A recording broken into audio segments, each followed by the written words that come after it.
Last class में तुमने क्या पढ़ लिया था? हेनरी का नियम है ना, और उसकी सीमाएं, खत्म हो गया था ना। अब हमें बढ़ना है आगे इस चैप्टर में। क्या राउल्ट का नियम है ना, वो तो उसने एक नियम दिया है, लेकिन ठीक है ना, द्रव द्रव विलयन का, मतलब कि विलय भी द्रव विलायक भी द्रव। उसके बाद जो दोनों वाष्पशील होंगे, विलय भी और विलायक भी। अच्छा एक बात ध्यान रखना, मैंने आपको वाष्पशील वाष्पशील क्या होता है ना, ये सब कुछ समझाया हुआ है, ठीक है ना, अच्छे से, कोई दिक्कत नहीं है किसी को, है ना। यहाँ पर बहुत बढ़िया यूज होगा, तो लिखो द्रव विलयन का वाष्प दाब, है ना, लिखो द्रव्य विलयनों का वाष्प दाब।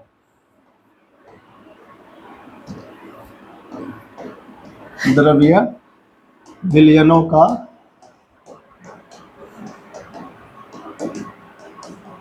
वाष्प दाब, vapour pressure of liquid solution, है ना। इसकी जो हेडिंग बनेगी इंग्लिश में वो बनेगी vapour pressure of liquid solution.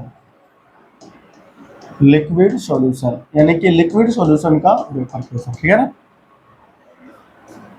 आज की डेट क्या है? 23 है मई 2023 है। बहुत बढ़िया टॉपिक है ना, खत्म करते हैं इसको, आ जाओ। बहुत अच्छा टॉपिक है। देखो एक बात हमें यहाँ पर सीखना है कि मान लो हमारे पास एक ये है कंटेनर बीकर है, ठीक है ना। इसके अंदर हमारे पास कोई वाष्पशील द्रव है, द्रव ए बोलते हैं इसको, ठीक है ना। एक बात ध्यान रखना, एनसीईआरटी में जो है द्रव ए कहा है मैंने, उसने उसको द्रव एक कहा है, ठीक है ना। और हमने यहाँ पर बी लिखेंगे तो वो बी कह रहा है, अवयव ए और अवयव बी, या फिर कह लो अवयव एक या फिर अवयव दो, है ना।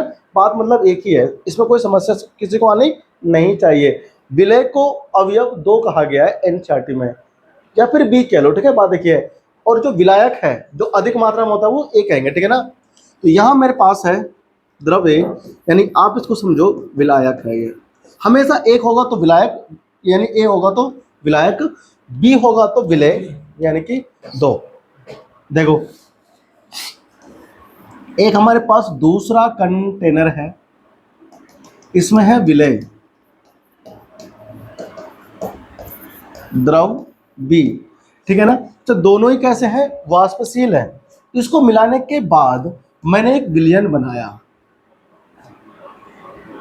ठीक है ना। इस विलयन के अंदर द्रव ए भी मौजूद होगा, नहीं होगा? द्रव ए होगा प्लस द्रव बी होगा, दोनों मिक्सर होंगे ना। अच्छा इसके भी बनेंगे वाष्प दाब, इसके भी वाष्प बनेंगे तो दाब भी लगेंगे, ठीक है ना। अभी क्या इसके अंदर कुछ मिक्स है ए के अंदर? नहीं। अभी इस शुद्ध द्रव ए का जो होगा वाष्प दाब शुद्ध का, उसको हम लोग पी नॉट ए से दिखाएंगे, ठीक है ना। ये क्या हो गया? शुद्ध द्रव ए का वाष्प दाब। पी नॉट ए से किसी को दिक्कत नहीं आनी चाहिए, ठीक है ना। पी नॉट क्या होता है? शुद्ध विलय या फिर विलायक का वाष्प दाब। ऐसे यहां पर क्या होगा? पी नॉट बी होगा। अभी इसके खुद का जो वाष्प दाब होगा, मिक्स नहीं हुआ है ना, ये खुद का जो होगा पी नॉट बी, इसको अपन लोग बोलेंगे शुद्ध विलय, शुद्ध विलय का वाष्प दाब, शुद्ध विलय का वाष्प दाब, शुद्ध विलय का वाष्प दाब। अब आपने इस दोनों को मिक्स कर दिया और मिक्स करके तुमने बनाया विलयन। क्या बनाया? विलयन। अब बताओ इस विलयन के अंदर कौन ए और बी दोनों है ना मौजूद? भाई इस विलयन के अंदर विलय ए भी है और विलय विलय बी है, विलायक ए है। दोनों ही वाष्पशील हैं, दोनों के ही क्या होंगे? वाष्प बनेंगे। अब यहां जो वाष्प है ऊपर, यहां पर भी कौन होगा? विलायक ए और विलय बी, दोनों के अवयव होंगे। जो अवयव लिक्विड स्टेट में है, द्रव अवस्था में है, उसको बोलते हैं लिक्विड स्टेट में है ना। यहां पर मोल अंश होंगे किसके? ए के, यहां पर होंगे बी के। यहां पर वाई ए क्या होगा? मोल अंश होगा अवयव ए का वाष्प प्रवस्था में। किसमें? और जो एक्स ए है वो अवयव ए का है मोल अंश, लेकिन द्रव प्रवस्था में, ठीक है ना। द्रव अवस्था के लो प्रवस्था के लो आपकी मर्जी। तो द्रव अवस्था में एक्स ए मोल अंश है, और वही ए का मोल अंश अगर वाष्प अवस्था में है तो वाई ए बोलेंगे, ठीक है ना, क्योंकि दोनों के ही तो बनेंगे वाष्प, बी के भी बनेंगे, है ना। तो वाई बी क्या होगा, मोल अंश होगा अवयव बी का वाष्प प्रवस्था में, और वाई ए होगा मोल अंश अवयव ए का वाष्प प्रवस्था में। एक्स ए जो है वो मोल अंश ही है लेकिन द्रव अवस्था में, ठीक है ना।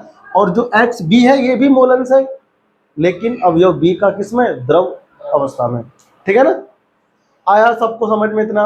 अब इसके अंदर जो टोटल वाष्प बना है, मतलब भाई यहां पर कुल होगा, देखो इसके अंदर हर एक का होगा वाष्प, ए का भी बी का भी, तो दोनों के वाष्प कितने होंगे ये राउल्ट ने बताया, ठीक है ना। डायग्राम बन गया, बढ़ते आगे, है ना। और हम लिखेंगे हेडिंग राउल्ट का नियम। तो राउल्ट के नियम ने हमें समझाया था कि किसी लिक्विड सॉल्यूशन का आप कैसे निकालोगे वाष्प दाब। तो लिखो हेडिंग राउल्ट, राउल्ट का नियम, ठीक है ना, यानी कि रॉल्ट्स लॉ, रॉल्ट्स लॉ बोलेंगे अपन अंग्रेजी में। ये क्या कहता है, ये कहता है कि किसी विलयन में समान ताप पर, यह आपको याद रहना चाहिए, समान ताप पर किसी विलयन में प्रत्येक अवयव का आंशिक दाब उसके मोल अंश के समानुपाती होता है। बस काम खत्म, ठीक है ना, याद रहेगा सबको, है ना। क्या कहता है, वाष्पशील विलयन में, देखो लिखो, इसका बहुत ही बढ़िया परिभाषा है, ये दिया रखा है, वाष्पशील द्रव। इस वाली बुक की ठीक नहीं परिभाषा, एनसीईआरटी दिखाना होगा, एनसीईआरटी की बढ़िया परिभाषा है। लिखो, वाष्पशील द्रवों के विलयन में, विलयन में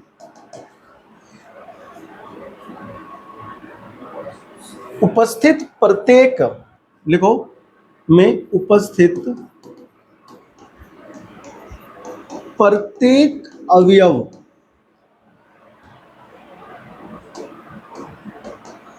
प्रत्येक अवयव प्रत्येक अवयव का आंशिक वाष्प दाब, आंशिक वाष्प दाब विलयन में उपस्थित, विलयन में उपस्थित उसके मोल अंश, उसके मोल अंश के समानुपाती होता है, समानुपाती होता है। ये कहता है राउल्ट का नियम। समझाता हूं अभी क्या कह रहा है ये कह रहा है कि देखो ये हमारे पास क्या है, ये हमारे पास विलयन है, क्या हमारे पास ये विलयन, तो इस विलयन के अंदर अवयव ए है और बी भी है। तो अवयव अगर ए है तो अवयव ए का जो होगा वाष्प दाब वो उतना ज्यादा होगा जितना उसके मोल अंश होंगे। अगर अवयव ए के मोल अंश ज्यादा होंगे तो उसका वाष्प दाब भी ज्यादा बनेगा। ये तो होता है समानुपाती में, क्या होता है कि अगर एक मात्राएं बढ़ेगी तो दूसरी की भी बढ़ेगी, है ना। यानी कि अगर अवयव ए का मोल अंश ज्यादा है विलयन में तो अवयव ए का वाष्प दाब भी ज्यादा बनेगा। अगर अवयव बी का ज्यादा हुआ मोल अंश विलयन में तो उसका वाष्प दाब भी ज्यादा बनेगा। ये कह रहा है राउल्ट का नियम, यानी ये कहना चाहता है कि पी ए जो है, पी ए मतलब अवयव ए का आंशिक दाब समानुपाती होगा किसके, उसके मोल अंश के, है ना। ये कहता है राउल्ट का नियम। और हम यहां पर जैसे ही समानुपाती का चिन्ह हटाएंगे तो हमें P A equal to P not A और एक्स ए मिलेगा, ठीक है ना। ये हुआ प्रथम अवयव के लिए ना, या कह लो प्रथम द्रव के लिए, द्रव के लिए लेकिन विलयन में तो दोनों है, ए भी है और बी भी है। इसी प्रकार जो हमारे पास द्रव बी होगा उसका आंशिक दाब समानुपाती होगा उसके मोल अंश के। और आप जैसे यहां समानुपाती का चिन्ह हटाओगे आपको मिलेगा पी नॉट बी और एक्स बी। अब पी नॉट बी और एक्स बी क्या, सॉरी यहाँ पर A not, sorry P not A और पी नॉट बी क्या है पता है ना, शुद्ध विलायक का वाष्प दाब। यहाँ मैंने इधर समझाया था आपको पी नॉट क्या होता है, ठीक है ना। और यहाँ पर पी नॉट क्या है ना, ये शुद्ध विलय का वाष्प दाब है, ठीक है। अब ये हुआ द्वितीय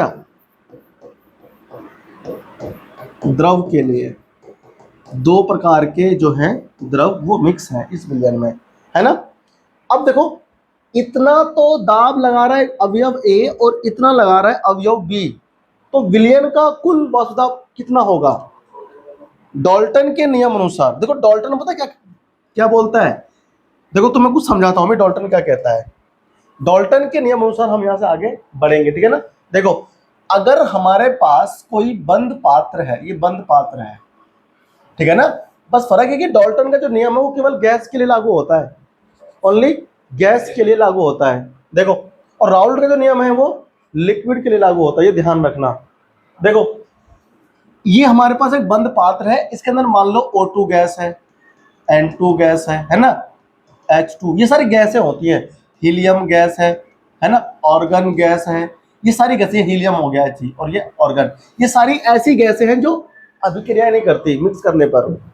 अब हमने उसको oxygen gas, nitrogen gas, hydrogen gas, organ, helium mix कर दिया तो ये आपस में अभिक्रियाएं नहीं करती, ठीक है ना, कमरे के तापमान पर, ठीक है ना। तो ये क्या है, अक्रियाशील गैसें हैं। इन गैसों के लिए अगर ये सारी गैसें बंद है किसी पात्र में तो इस H2 गैस का अपना खुद का दाब होगा अपना, और इस O2 का अपना खुद का दाब होगा। ये दाब क्या होता है, ये जो ऑक्सीजन, नाइट्रोजन, ऑर्गन, ये सब गैसें हैं, ये इसके अणु होते हैं छोटे छोटे, जिनके पास क्या होता है, गतिज ऊर्जा होती है। तो वो जो अणु के गतिज ऊर्जा होती है उसकी वजह से ये घूमते रहते हैं, ये टक्कर मारते हैं किस पे, पात्र की दीवारों पर। ये जो कंटेनर है, जो पात्र है, इसकी दीवारों पर ये सब टक्कर मारते हैं, ठीक है ना। अब वो जो टक्कर होता है उसी को हम कहते हैं क्या, दाब, गैस का। तो एक H अणु द्वारा जो दाब लगा किसके ऊपर, सतह के ऊपर, किसके, पात्र के वॉल पर, दीवार पर, इसका खुद का दाब होगा, उसे बोलेंगे H2 का आंशिक दाब। क्या बोलेंगे, ऐसे ही ऑर्गन का होगा अपना खुद का दाब जो लगा रहा होगा किस पर, पात्र की दीवार पर, वो होगा ऑर्गन का अपना आंशिक दाब, है ना। ऐसे क्या होगा, हीलियम गैस का अपना खुद का दाब होगा, उसको बोलेंगे PHE, मतलब हीलियम का आंशिक दाब। जो खुद का दाब होता है ना उसे बोलते हैं आंशिक दाब किसी भी मिक्सर के अंदर। देखो यहां पर N2 का दाब होगा तो बोलेंगे PN2, समझ में आया।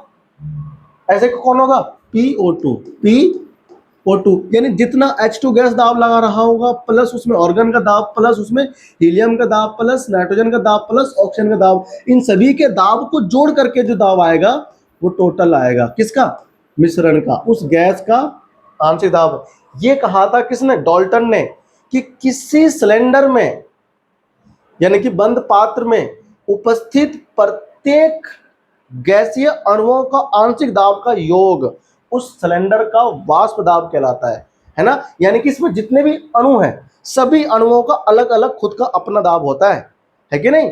और उन सभी के दाबों का जोड़, दाब को जोड़ दो, ये उसका प्रेशर, इसका प्रेशर, सबका जोड़ने के बाद में जो आएगा विलयन का, सॉरी या फिर मिक्सर का, अगर विलयन है तो विलयन आएगा, मिक्सर है तो मिक्सर का आएगा दाब, है ना। ये सब कुछ जोड़ के निकालिए, डाल्टन ने कहा था, ये है कि नहीं। अब यहां जाओ तो यहां पर ये क्या, ये आंशिक दाब अवयव ए का है, तो दाब किसका है, वाष्प का है ना, तो गैस ही तो बन गया ये भी। यहां पर दो ये गैस ही तो है इधर ऊपर, वाष्प मतलब गैस होता है। अब ऐसे बी का होगा तो डाल्टन के नियम अनुसार हम लिखेंगे, डाल्टन के नियम अनुसार।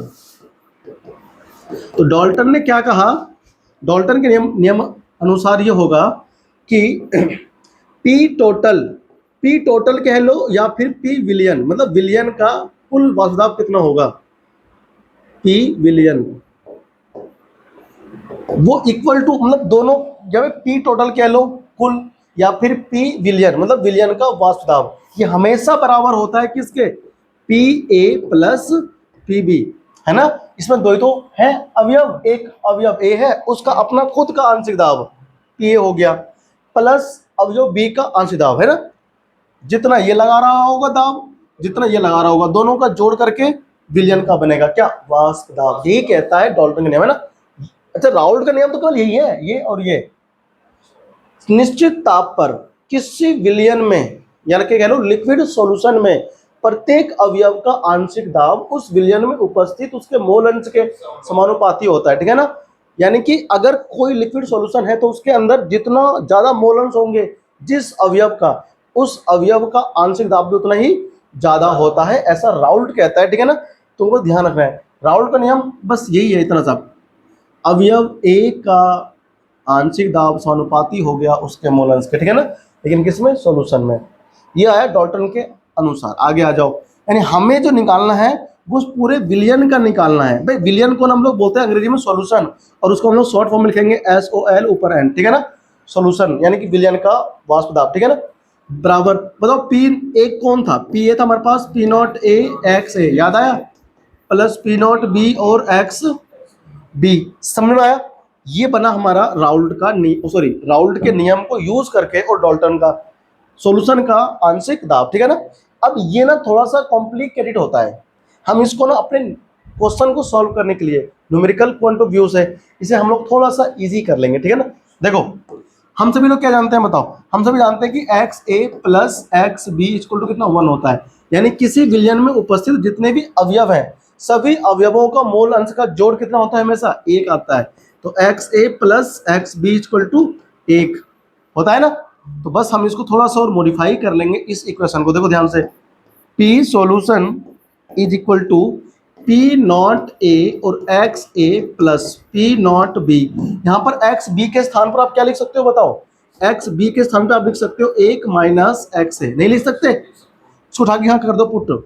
तो इसमें हम लोग क्या लिखेंगे, देखो 1 माइनस एक्स ए लिख दिया, और ये हमारे पास बनेगा P solution is equal to P not A X A plus into करो अंदर, तो P not B minus P not B, और ये एक्स ए। देखो और से देखिए इस इक्वेशन को, चिल्ला चिल्ला कर कह रहा है, क्या कह रहा है कि भैया इसको इसके साथ कर दो ना, अच्छा लगेगा देखने में, है ना। जोड़ी भी तो ऊपर वाला बनाता है, सबके साथ थोड़ी अच्छी लगती है। यहाँ भी इसके साथ लाओ, इसको देखो कितना अच्छा इंसान है। इसको इसमें देखो कुछ आ रहा है कॉमन, क्या आ रहा है, पी नॉट ए, चलो मैं सिंप्लीफाई करता हूँ खुद, है ना, बच्चा की तरह देख, और ये प्लस इधर कौन बचा, पी नॉट बी, इसमें कॉमन आ रहा है कुछ, अरे आ रहा होगा, देख ध्यान से, एक्स ए कॉमन नहीं आ रहा है, मोलन अवयव ए का जो कॉमन आ रहा है, तो क्या बचा, P not A minus P not B plus P not B. तो हम ना काफ़ी जगह सॉल्यूशन का जो दाब है निकालने के लिए हम इस इक्वेशन का यूज करेंगे, ठीक है ना। ये और ये कौन सा, ये वाला, है ना, कुछ खास फर्क नहीं, दोनों सेम ही चीज है, बस मैंने इसको केवल एक अवयव में बदल दिया है, यहीं से ये निकाला है, ठीक है ना। तो आपको याद नहीं करना कुछ भी, देखो पढ़ो भूल जाओ, ठीक है ना। इनका यूज करना क्वेश्चन सॉल्व करने में अपना आप याद हो जाएगा, ठीक है ना। तुमको तो बस राउल्ट का ध्यान रखना है नियम, ये वाला जो था ऊपर, T A equal to P not A X है, ठीक है। दोनों अवयव का जोड़ दो तो बिलियन का निकल जाता है। अब अगर आपको ये पता है बिलियन का, तो इसको निकालने में कोई दिक्कत थोड़ी है। मैं तो इसको याद भी नहीं रखता हूँ, ये याद रखता हूँ, फटाफट से बना लेता हूँ वहीं, ठीक है ना। ये हमारा क्या है, राउल्ट के नियम से बना हुआ विलियन का वाष्प दाब, ठीक है ना। आगे हम लोग बढ़ते हैं, और ग्राफ आता है इसका बहुत ही मस्त। ग्राफ ना रीडिंग करना बच्चों को आता नहीं है इसका, राउल्ट के नियम का ग्राफ बहुत इंपॉर्टेंट है ना, बनाओ कॉपी करो इसको, है ना, फिर मैं तुम्हें ग्राफ समझाता हूँ बहुत अच्छे से, ग्राफ समझते आ जाओ। ग्राफ ना ज़्यादा हार्ड नहीं है, लेकिन बच्चे ना इसे रट लेते हैं, उसको भेजने में कुछ घुसता तो है नहीं, ग्राफ पढ़ते तो ठीक से है नहीं वो, लेकिन मैं तुम्हें देखो पढ़ना सिखाऊंगा ग्राफ पूरा अच्छे से। क्या चल जाता है यार ये, आ जाओ इधर बनाते हैं ग्राफ।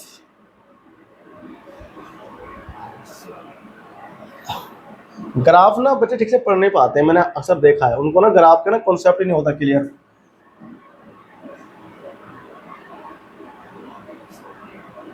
ठीक, इसमें ग्राफ थोड़ा ना ऐसे बनेगा भाई, क्या हो गया,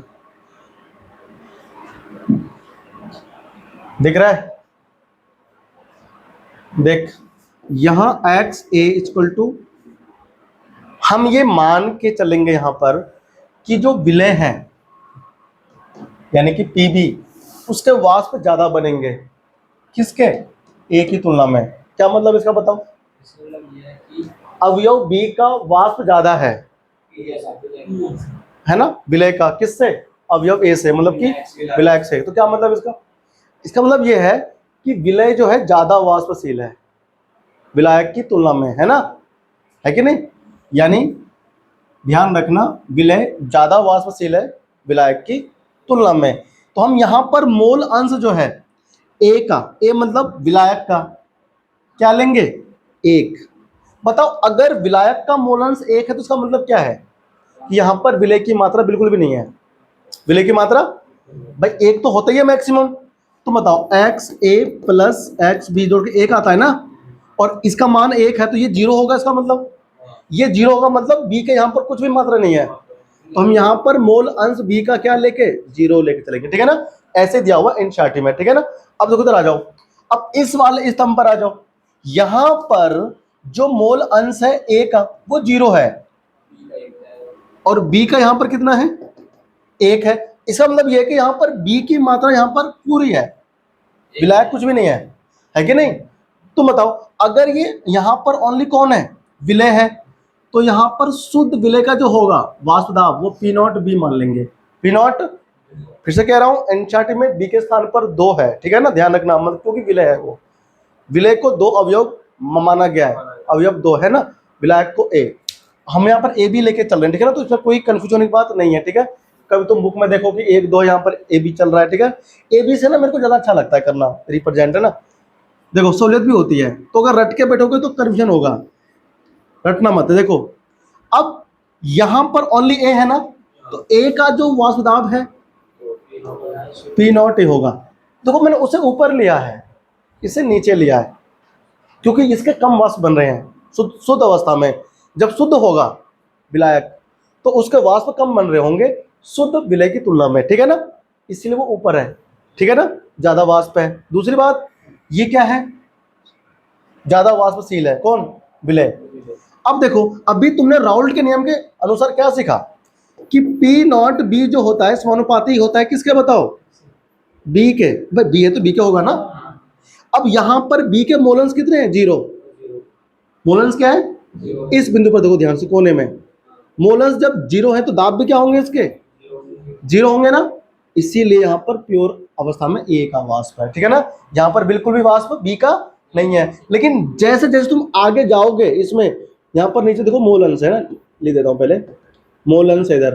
तो जैसे जैसे मोल अंश हम जाएंगे इधर की ओर, तो देखो बी का तो बढ़ रहा है मोल अंश, बी का पहले क्या था, जीरो, यहां पर क्या है, जीरो, यहां पर पॉइंट कुछ होएगा, ठीक है ना, 0.1 0.2 0.3 0.4 ना, ऐसे बढ़ते रहेंगे, और यहां पर होते होते बी का हो जाएगा कितना, एक। यानी कि ए का मोल अंश तो ऐसे घट रहा है, बी का बढ़ रहा है, बी का, हाँ, ए का मोल अंश है ना, इसको मैं ऐसे लिख देता हूं, अब है ना, ऐसे एक्स ए ऐसे बढ़ रहा है, ठीक है ना, सॉरी एक्स ए का तो घट रहा है ना, गड़बड़ कर दिया यार, मिटा लेते हैं थोड़ा अच्छे से, देखो पूरा ही मिट जाता है, क्या बताएं। वे यार ऊपर काहे चल जाते तुम, ये काहे ना इस्तेमाल कम करे हैं डिजिटल, अब डिजिटल इस्तेमाल कर रहे हैं, थोड़ा एक्सपीरियंस कम है ना, ले ऊपर अपना भैया था, बताओ, ए का मोल अंश इधर की ओर, बी का तो बढ़ रहा है और ए का इधर बढ़ रहा है, ठीक है ना, ठीक है भाई, ये कौन है, मोल अंश, यहाँ मैं इधर लिख दे रहा हूँ, मोल अंश इधर है, और इधर क्या है, देखो इधर है वेपर प्रेशर, वाष्प दाब, ठीक है भाई, और जब मोरे, ठीक है ना भाई, पहले समझ लो तुम इधर, अभी मत बनाओ, फिर हम बाद में फिर तो रोगे तुम, कैसा आ गया था ये, इधर वाष्प दाब, देखो अवयव बी का मोल अंश यहाँ पर जीरो तक बढ़ता जा रहा है, है कि नहीं? तो जब इसके मोलन्स बढ़ेंगे इधर की तरफ तो दाब भी क्या होगा इसका, बढ़ेगा। इसीलिए हम जो ग्राफ इसका लेंगे ना, देखो ऐसा लेंगे, यहां से और ये ऐसे जाएगा, ठीक है ना। क्या मतलब इसका हुआ? इसका मतलब ये हुआ कि अवयव बी का वाष्प दाब जो है आंशिक, वो समानुपाती हो किसके, बी के मोलन्स के। तो मैं इस वाले पे क्या लिख रहा हूं, P not sorry P B directly proportional X B, ये समानुपाती का चिन्ह है ना ये। अच्छा, ये तो हो गया इसके लिए, अवयव बी के लिए। अब देखो अवयव ए में क्या होगा। ए में, अरे चाचा क्या बताएं, ये ऐसे जाएगा। इसका ये क्यों हो गया ऐसा, देखो ध्यान से, यहां पर ए का मोलन्स कितना, एक है, सॉरी 0 है। ऐसे जैसे जैसे आओगे मोलन्स बढ़ेंगे, तो जब मोलन्स बढ़ेंगे तो क्या होगा, दाब भी तो बढ़ेगा। यानी समानुपाती का चिन्ह देखो ए से यहां जा रहा है इधर की तरफ, ठीक है ना। तो ग्राफ तुम्हें रीड करना आना चाहिए। यानी यहां पर क्या हुआ, अवयव ए का मोलन्स जो है वो समानुपाती किसके है, यानी कि अवयव ए का आंशिक दाब समानुपाती है उसके मोल अंश के विलयन में, ठीक है ना। ये ग्राफ रिप्रेजेंट कर रहा है ए के लिए। ए का मोल अंश बढ़ रहा है, देखो वाष्प दाब भी बढ़ रहा है। इधर देखो बी का मोल अंश बढ़ रहा है, वाष्प दाब भी बढ़ रहा है। ये ग्राफ समझ में आ रहा है, पढ़ना आ रहा है। अब अगर हम इन दोनों को जोड़ दें, अगर हम इन दोनों को जोड़ दें तब हमको क्या देगा, विलयन का दाब। ये दोनों जुड़कर हमको क्या मिलता है, विलयन का वाष्प दाब, ठीक है ना। यहां पर आता है पी टोटल या कह लो पी विलयन equal to P A plus P B, अवयव ए का मोल सॉरी आंशिक दाब प्लस अवयव बी का आंशिक दाब, जोड़ करके क्या मिलेगा, विलयन का आंशिक दाब, ठीक है ना। ये ग्राफ बनता है राउल्ट के नियम के लिए, ठीक है ना। कॉपी कीजिए इसको, फिर आगे बढ़ते हैं, ठीक है ना। फिर मैं तुम्हें इसकी वाष्प प्रवस्था में जो संघटन है उनके बीच संबंध स्थापित करना सिखाता हूं, फटाफट से करो कॉपी। देखो अब इसके बाद ना इसी राउल्ट लॉ में थोड़ा सा टॉपिक है, वाष्प प्रवस्था और द्रव अवस्था में संघटनों के मध्य संबंध, संघटनों के मध्य संबंध। ये मैंने क्या टॉपिक लिख दिया है, भेजे में नहीं घुस रहा होगा ना, क्या बवाल लिख दिया। देखो अभी मैंने तुमको ये लिखवाया था कि जो वाई ए होता है वो क्या होता है, वाष्प प्रवस्था। वाष्प प्रवस्था में अवयव ए का मोल अंश है ना, मोल अंश।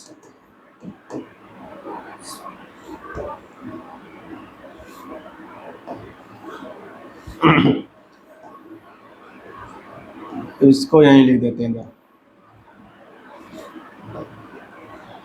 और वाई बी क्या है, वाष्प प्रवस्था में अवयव बी का मोल अंश है कि नहीं। और एक्स ए क्या है बताओ, एक्स ए था द्रव अवस्था में, द्रव अवस्था में अवयव ए का मोल अंश है ना।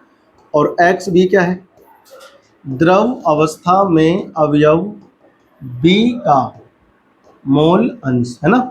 यहां था अवयव ए का मोल अंश और यहां है अवयव बी का मोल अंश, है कि नहीं।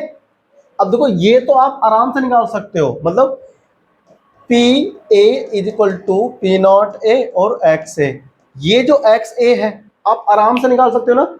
यानी लिक्विड स्टेट में संगठन ए का मोल अंश या फिर मात्रा कह लो, है ना, ये आराम से निकल जाएगी। कैसे निकालोगे, X A equal to P A upon, देखो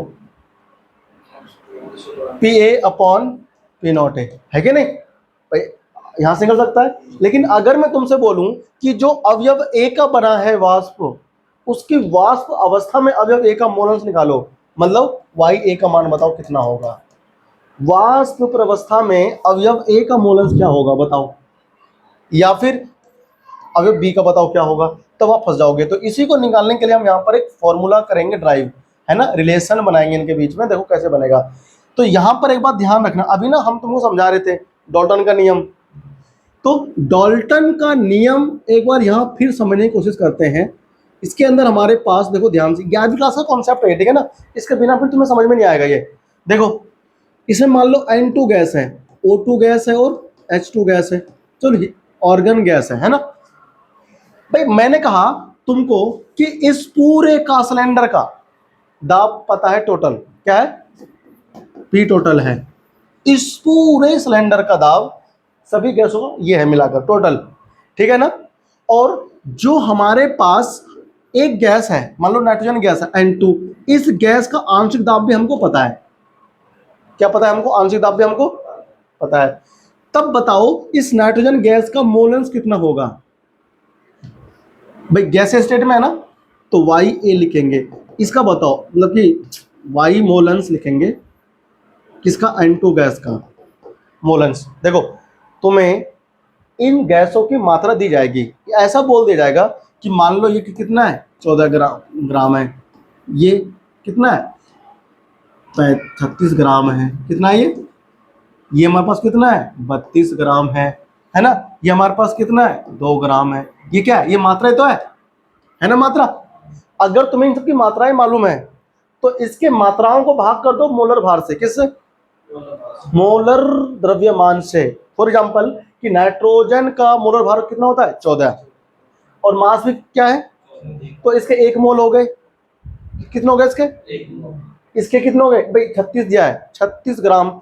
ऑर्गन का मोलर भार होता है 36 ग्राम, तो भार देंगे तो 1 मोल ये हो गया, 1 मोल ये, 2 मोल ये हो गए, 2 मोल नहीं 1 ही मोल होगा, ठीक है ना। 32 ग्राम है तो यहाँ पर कितना है, 2 है ओ, तो सबके 1-1 मोल है। मतलब तुमको इस मिश्रण के अंदर सबके मोल पता है, मोल की संख्या पता है, तो मोल अंश भी तो निकल जाएंगे, मोल अंश भी तो निकल जाएंगे। क्यों भाई? मोल अंश क्या होता है?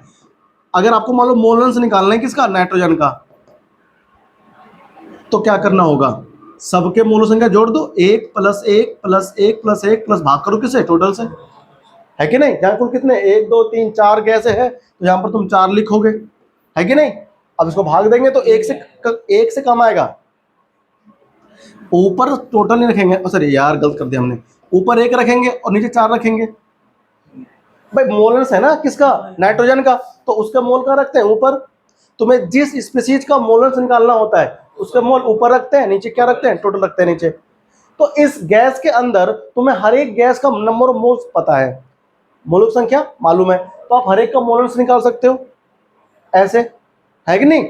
लेकिन तुमको मोलक संख्या देंगे नहीं, हम तुम्हें मोलक संख्या देंगे नहीं, हम तुम्हें किसी भी गैस की मात्रा नहीं देंगे, नहीं बताएंगे कि कितना है ये, ठीक है ना। हम तुम्हें क्या देंगे, टोटल दे देंगे दाब, किसका, सिलेंडर का, और तुम्हें एक गैस द्वारा लगाया गया दाब वो भी देंगे, ये भी देंगे, ठीक है ना। आपको क्या निकालना है, हर एक स्पीशीज का मोल अंश, क्या निकालना है, मोल अंश निकालना है। तो मोल अंश निकालने का सूत्र जो है डाल्टन ने दिया था मिश्रण के अंदर, क्या कि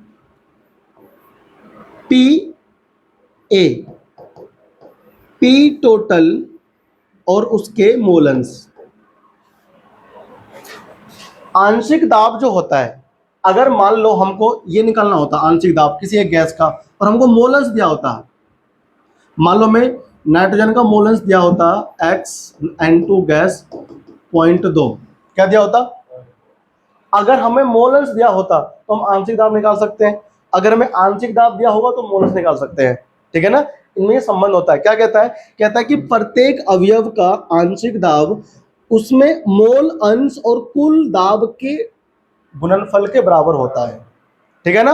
ये डाल्टन ने कहा था क्या, कि हर एक स्पीशीज का अगर मुझे इसके मोल अंश पता होते और टोटल मुझे दाब पता होता मिश्रण का, तो इस एक अणु द्वारा कितना दाब लगाया गया है, यानी उस अणु का आंशिक दाब मैं यहां से निकालूंगा इस फॉर्मूले से। ये फॉर्मूला होता है कि किसी गैसीय मिश्रण के अंदर प्रत्येक अणु का या प्रत्येक गैसीय अणु का जो आंशिक दाब होता है वो उसके कुल वाष्प दाब और उसके मोल अंश के गुणनफल के बराबर होता है, ये हमको ध्यान रखना है, ठीक है ना। ये डाल्टन ने दिया था, 11वीं क्लास में आता है कॉन्सेप्ट गैसीय अवस्था में, ठीक है ना। तो ये हमको ध्यान हो, ये किसने दिया बताओ, ये दिया डाल्टन ने, है ना, दिया नहीं दिया। और अब तुम बताओ पी ए इजक्वल टू, आपने क्या लिखा था, पी नॉट ए और एक्स ए लिखा था ना, ये दिया था किसने, राउल्ट ने, ये डाल्टन ने दिया है, ये राउल्ट ने, लेकिन डाल्टन ने दिया किसमें, गैसीय अवस्था में, और राउल्ट ने दिया है द्रव अवस्था में, समझ में आया, द्रव अवस्था में दिया राउल्ट ने। तो ये दोनों चीज एक ही है, चीज क्या है, ये भी अवयव ए का आंशिक दाब है, ये भी अवयव ए का आंशिक दाब है। तो इसी ट्रिक को मैं इस्तेमाल कर लेता हूं अपने इस फॉर्मूले को बनाने में। क्या, मैं हमेशा कहता हूं R इक्वल टू डी कर दो, क्या कर दो, मतलब राउल्ट का नियम और डाल्टन के नियम को बराबर रख दो। तुम्हें फॉर्मूला याद ही नहीं करना पड़ेगा, ट्रिक देखो क्या मस्त है। राउल्ट ने हमें दिया कौन सा, ये वाला, पी नॉट ए और एक्स ए, किसमें, द्रव अवस्था में, और डाल्टन ने दिया किसमें, गैसीय अवस्था में। तो गैसीय अवस्था में क्या हो जाएगा, पी टोटल कर लो, पी टोटल, और मोल अंश किसमें, वाष्प अवस्था में, गैसीय अवस्था तो वाष्प अवस्था, तो हम यहां पर एक्स के स्थान पर वाई ए ले लेंगे, ठीक है ना भाई। एक्स ए क्या है, अवयव ए का मोल अंश द्रव अवस्था में, और यहां वाई ए क्या है, अवयव ए का मोल अंश गैसीय यानी कि वाष्प अवस्था में। तो हमें क्या करना था, उस विलयन के अंदर ये निकालना था,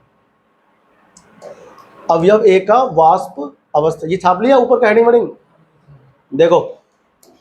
तो यहां से वाई ए क्या निकलेगा, P not A X A upon क्या, पी टोटल। अब ये जो पी टोटल है ये विलयन का ही है, ये विलयन का वाष्प दाब है कुल, ठीक है ना। तो ये हमारा सूत्र बन गया, ठीक है ना। और हम इसके स्थान पर देखो ध्यान से क्या लिख सकते हैं, अरे कैसे बंद हो जाए, देखो तो Y A is equal to क्या हो जाएगा, P A upon P total, P total, ठीक है ना। इसी चीज को बुक में लिखा हुआ है, एनसीईआरटी में लिखा हुआ है, P A is equal to Y A और पी टोटल, ठीक है ना। अगर मैं एनसीईआरटी के अकॉर्डिंग लूं तो पी एक इज इक्वल टू यहां लिखा होगा वाई एक पी विलियन, पी विलियन, नहीं समझा तू, एक मतलब अवयव ए का आंशिक दाब, वाई ए वाई वन, जहां ए हो मैंने वन कर दिया, ठीक है ना, बिल्कुल एनसीईआरटी से मिला दिया, और पी विलियन मतलब कुल, पी टोटल को ना वी पी विलियन बोलते हैं, ठीक है कि नहीं, वाई ए यानी वाई वन। तो मेरे को तो ये निकालना होता है, मेरे को ये निकालना होता है वाई ए का वाष्प अवस्था में आंशिक दाब, ठीक है ना, सॉरी आंशिक दाब नहीं, मोलंश, संघटन भी बोलते हैं इसको, ठीक है ना, वाष्प अवस्था में संघटन ए का मात्रा, ठीक है। अब अगर मुझे बी का निकालना पड़ गया, मान लो ये तुमने ए का निकाला, नहीं निकाला, बी का तुम निकाल सकते हैं। तो देखो बी का यहां आ जाओ उधर, आर इक्वल टू डी तुमको ध्यान रखना है, आर तुमको ये बोल देता है, आर तुमको ये बोलता है, और डी तुमको ये बोलता है, डी कौन है, डाल्टन, आर कौन है, राउल्ट भैया, ठीक है। ये आर और ये डी, ध्यान रखना, बच्चे भूल जाते हैं इस फॉर्मूले को, अगर तुम आर और डी याद रहेगा ना तो मजा आ जाएगा। डी क्या कहता है, डी कहता है कि किसी गैस या मिश्रण के अंदर प्रत्येक स्पीशीज का आंशिक दाब जो होता है उसके मोल अंश और कुल दाब के गुणनफल के बराबर होता है, ठीक है ना, बस वही कहता है। अगर यहां से मैं बी निकालूंगा, इसी प्रकार से बी निकालूंगा ना, तो देखो पी बी अपॉन क्या आ जाएगा, पी टोटल, क्या हो जाएगा, हाँ पी टोटल। ये तुम्हें ध्यान रखना, ठीक है ना, बहुत इजी चीज है, कॉपी कीजिए इसको ना। अब हम लोग क्वेश्चन करेंगे इस पर बेस्ड, ठीक, कॉपी कर लो। देखो ये रहा क्वेश्चन जबरदस्त है ना, ये राउल्ट के नियम पर बेस्ड क्वेश्चन है, एग्जांपल नंबर 1.5 है ना, बुक का ये क्वेश्चन है।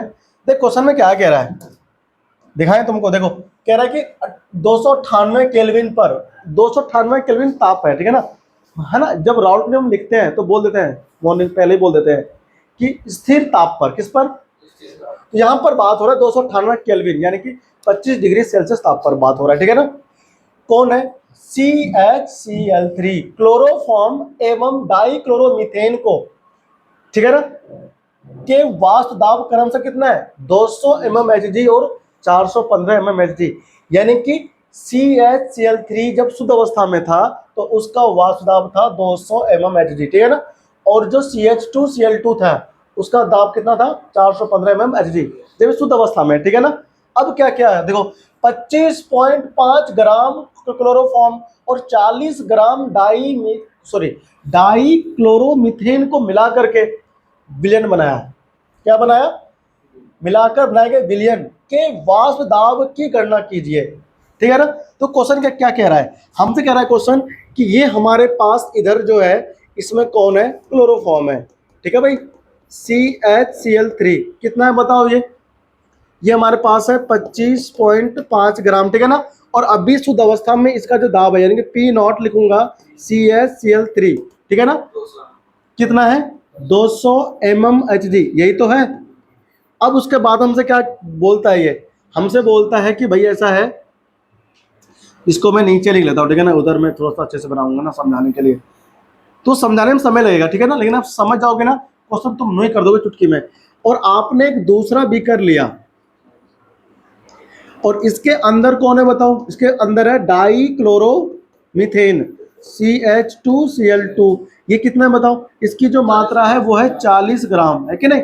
अब इसका जो शुद्ध अवस्था में अभी जो वाष्प दाब है P0 CH2Cl2, पहले मैं A भी लिख रहा था ना, अब वहां पर मुझे पता नहीं था पहले कि कौन उसमें अवयव है। अब मुझे पता है कि यहाँ पर अवयव कौन है? ये है CHCl3 और CH2Cl2। तो ये बताओ कितना है? ये है 415 mmHg। भैया वाष्प दाब है ना।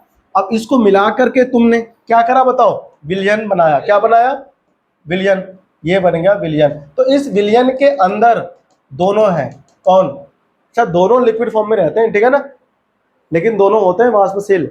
इसके अंदर CH2 भी है और Cl2, मतलब ये है क्लोरोफॉर्म भी है और CH2Cl2 भी है, दोनों है। ये कौन है? CH2Cl2 यहाँ पर विलायक का ध्यान रखना। कौन? क्या है वो? विलायक। क्यों? खुद ही कह रहा, देखो वह इतने को मिलाकर बनाए गए विलयन के वाष्प दाब की गणना करनी है।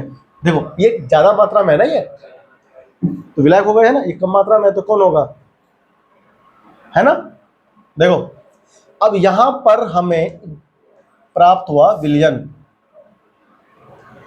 ये प्राप्त हुआ विलयन, ठीक है। तो इस विलयन के अंदर जो बनेंगे वाष्प टोटल P टोटल यानी कुल, वो पता करना है, वो पता करना है, ठीक है ना। अब देखो अगर मुझे विलयन का दाब पता करना है टोटल, तो मुझे करना क्या पड़ेगा? ध्यान से समझना, इधर आ जाओ साइड में। देखो मुझे P निकालना है टोटल, तो मैं क्या जानता हूं? मैं जानता हूं सूत्र, कौन सा? P0 A। अब A कौन हो गया है? A हो गया है CH2Cl2 और उसके मोल अंश भी आएंगे CH2Cl2, नहीं होगा? होगा ना, प्लस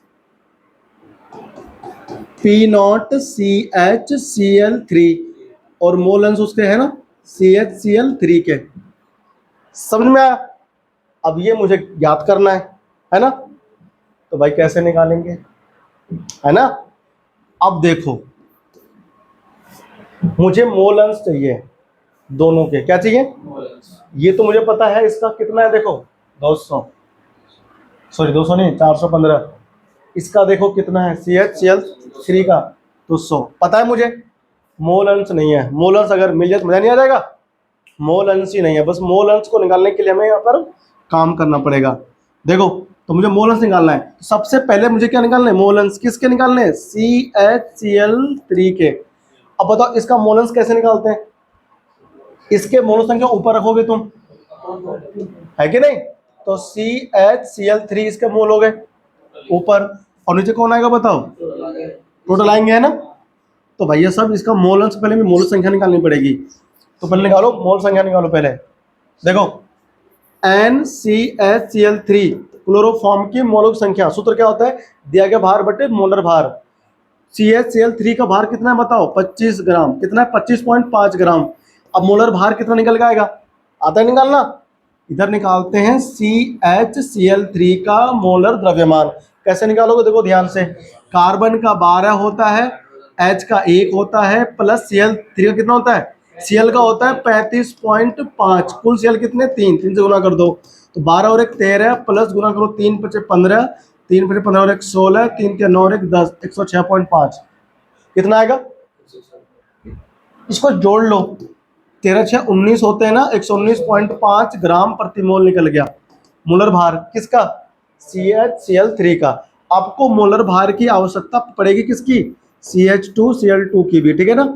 निकालो, कार्बन का 12 होता है, एक कार्बन तो एक का 12 हो जाएगा, एक H का 1 होता है, 2 से गुना कर देंगे तो 2 आ जाएगा, है ना, प्लस Cl कितना 35.5 गुना 2 कर देंगे, ये तो बन गया 12 और 2 14 प्लस 71, है ना, नहीं बनेगा भाई, जोड़ेंगे ना इसको, गुना कर दो आपस में, देखो तो 5 हो गया, इधर 85 आएगा क्या, 85 ग्राम पर मोल, आ गया नहीं आ गया। सारी चीजें हमें करना है मोलन्स निकालने के लिए, और मोलन्स के लिए चाहिए मोलो संख्या, और मोलो की संख्या निकालने के लिए हमें चाहिए मोलर भार, ऐसे निकालते हैं। तो देखो CHCl3 के मोलो की संख्या, सूत्र क्या होता है, दिया गया भार, ये जो ग्राम में भार होते हैं ना दिए हुए, इन्हें बोलते हैं दिया गया भार। तो और बटे क्या आएगा इसका, मोलर भार कितना है CHCl3 का, 119.5 ग्राम पर मोल। अब इनको डिवाइड करना पता है, बहुत खतरनाक होता है, ठीक है ना, तुम्हारी कैलकुलेशन बहुत स्ट्रांग होनी चाहिए। अब मैं समय बचाने के लिए फिलहाल यहाँ यूज कर रहा हूँ कैलकुलेटर, ठीक है ना, यहाँ मैं तुम्हें कॉन्सेप्ट तो सिखाऊंगा, कैलकुलेशन थोड़ा सिखाऊंगा। तो देखो मैं यहाँ डिवाइड कर रहा हूँ इधर, तो आओ डिवाइड कर लेते हैं ना, अरे यार ये फोन भी नहीं चलता मेरे से, देखो 25.5 को मैं भाग दे देता हूँ 119.5 से, ये निकल के आएगा 0.21 मोल, 3 अंक तक लेते हैं, चलो आ जाओ, है ना, 3 मोल, ये मोल आई निकल के किसके, क्लोरोफॉर्म के। अब तुम्हें मोल निकालना है किसका बताओ, डाई क्लोरोमीथेन CH2Cl2 का। तो इसका दिया गया भार कितना है, देखो 40 ग्राम, है ना, और 85 क्या है इसका मोलर भार, पर मोल, ग्राम पर मोल, ये ग्राम में था, ग्राम ग्राम खत्म हो गया, तो 40 को भाग, अरे 80 लिख दिया मैंने गलती से, 85 ग्राम पर मोल, ठीक है ना। तो ग्राम से ग्राम तो कैंसिल आउट हो गया। अब मैं अगर 40 को भाग करूंगा कितने से, 85 से, तो 0.47 कितना आएगा, 0.47, और फिर इसमें आ रहा है तुम्हारा कितना, 0 आ रहा है, ठीक है ना, 3 अंक तक हम ले रहे हैं, ठीक है ना। ये क्या निकला रे, मोलर संख्या। अब मुझे चाहिए पहले कौन, मोलन्स चाहिए, किसके, मोलन्स निकालने हैं CHCl3 के। तो इसके मोल संख्या कितनी बताओ, 0.213, है ना। अब इसको भाग करेंगे टोटल से, मतलब दोनों का जोड़, मोलक संख्या का, मोलक संख्या जोड़ो, 0.0 सॉरी 0 नहीं आएगा, 0.0213 प्लस करना पड़ेगा ना इसमें 0.470, है ना।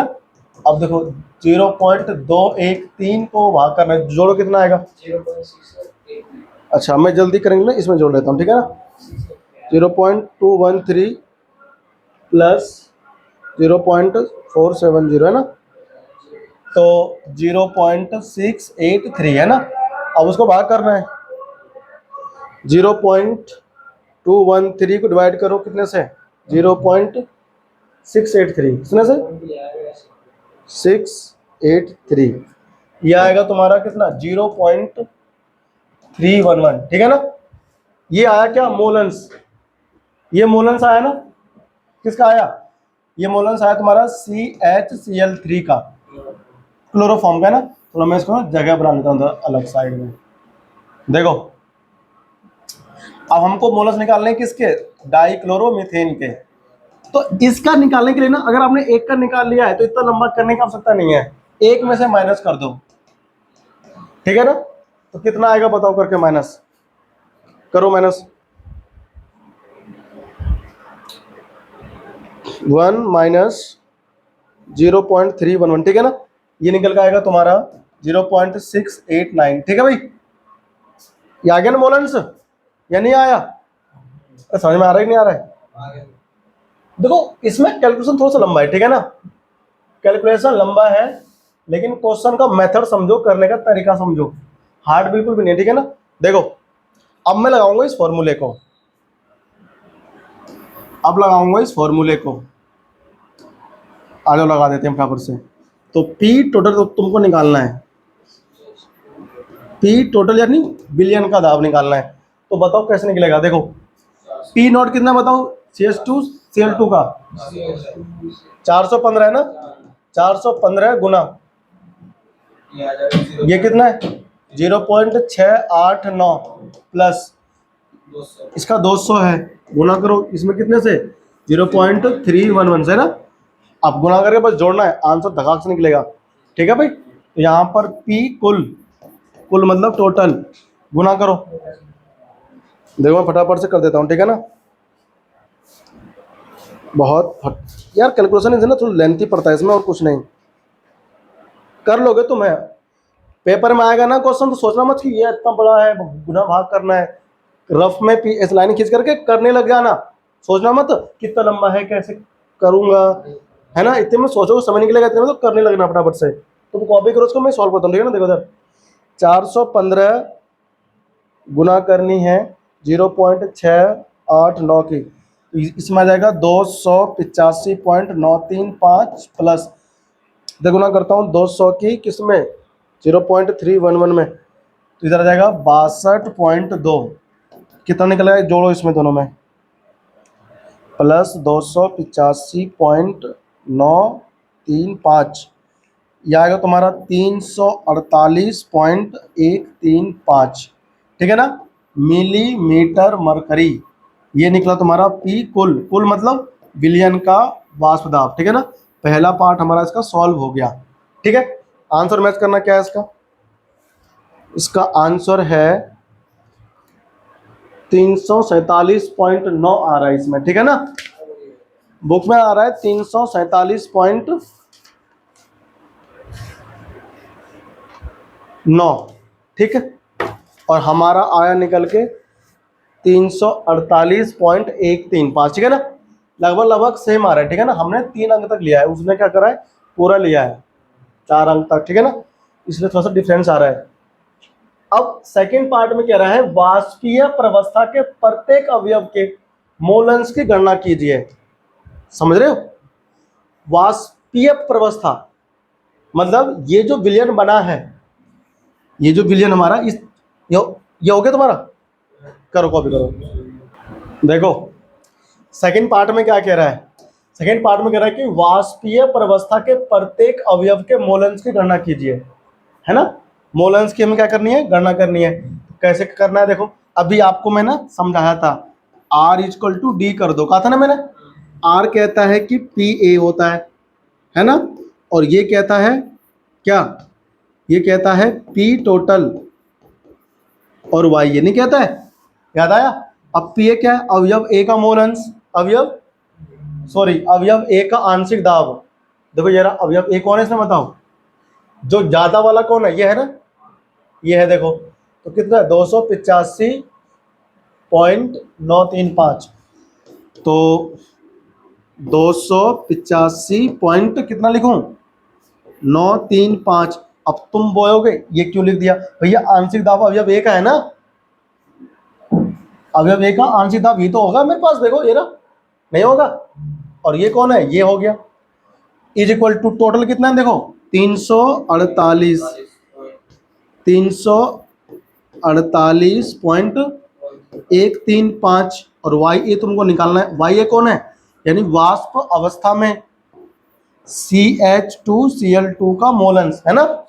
तो हमको क्या निकालना है, मोलंस तो निकालना है। ये सेकंड पार्ट यहां से स्टार्ट हो रहा है उसका, तो मोल अंश CH2Cl2 का निकालना है। कैसे निकलेगा बताओ, देखो हाँ वाई दे जाएगा, तो 285 पॉइंट कितना 935, और बटे में कौन आ जाएगा इसके 348, तो 348.135 भाग करते हैं ना फटाफट से। इतना लंबा भाग आता है यार, हमको भाग करना इतना लंबा नहीं आता।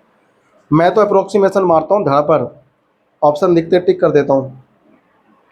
देखो तो 285.935 को भाग कर देता है मैं 348.135 से, ये आएगा तुम्हारा 0.821, ठीक है, इतने मोल आएंगे ये। अब तुमको निकालना है दूसरे वाले का, दूसरे का निकालने के लिए कुछ नहीं करना है, एक में से माइनस करना है। CHCl3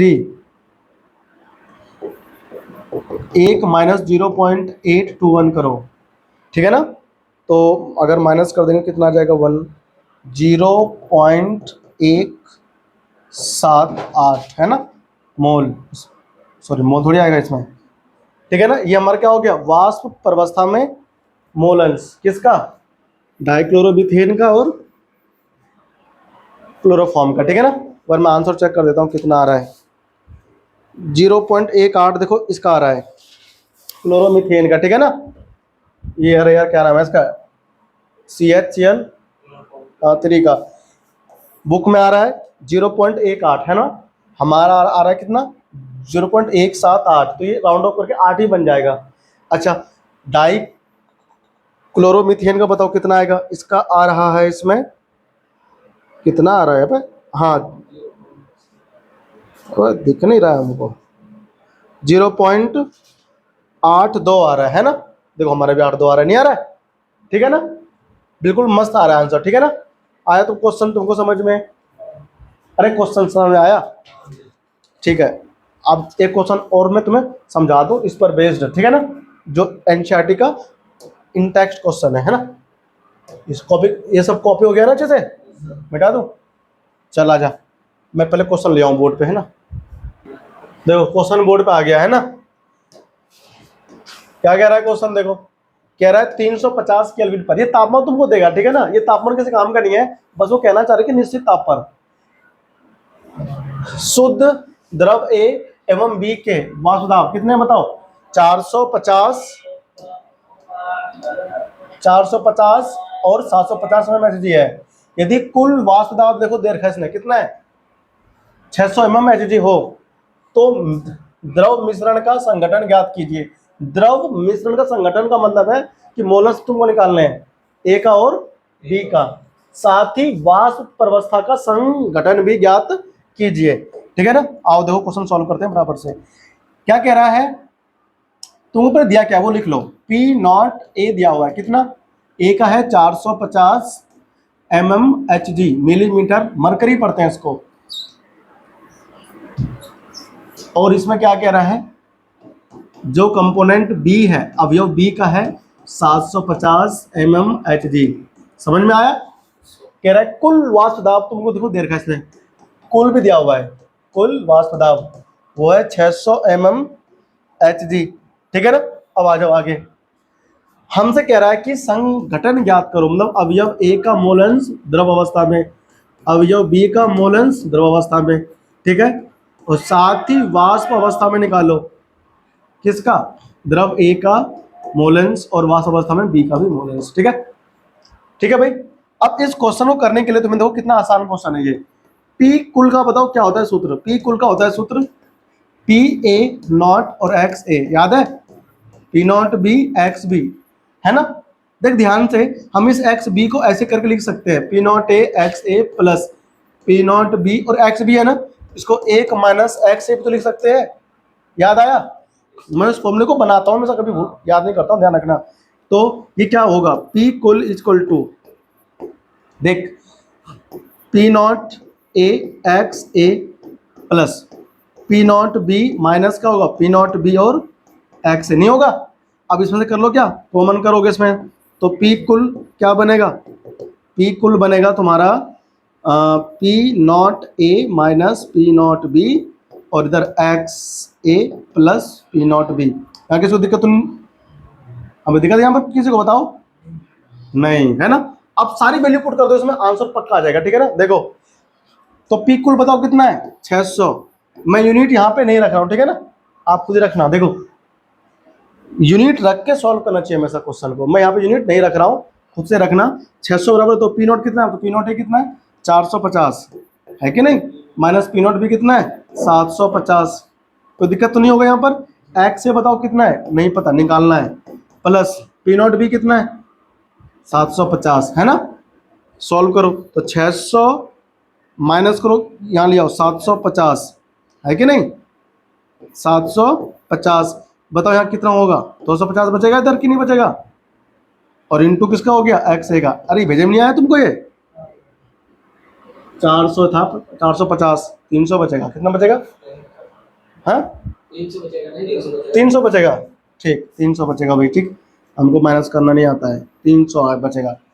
अब गलत हुआ तुम्हारी जिम्मेदारी, ठीक है ना, हम बिल्कुल ठीक कर रहा हूँ। देखो बताओ वहाँ कितना बचेगा, है अच्छा वहाँ बचेगा 250 है ना, अच्छा 150 बचेगा, तो माइनस 150 बचेगा यहाँ पर। अच्छा यहाँ भी तो माइनस में आएगा, नहीं आएगा माइनस में भाई, 750 बड़ा है तो माइनस कितना आ गया 300। मोलन्स किसके निकलेंगे बताओ, एक्स ए के नहीं भाई, भाग में गया उधर, जीरो खत्म हो गया, 3 हाँ 5 या 15, 5 अंक 30, 1/2 आ गया है, 1/2 आएगा, 1/2 ही तो आएगा। तो बताओ एक्स ए का मोलन्स कितने हैं, 0.5, 0.5। जब एक्स ए का 0.5 है तो बताओ एक्स बी का कितना होगा मोलन्स, वो भी 0.5 होगा, है ना।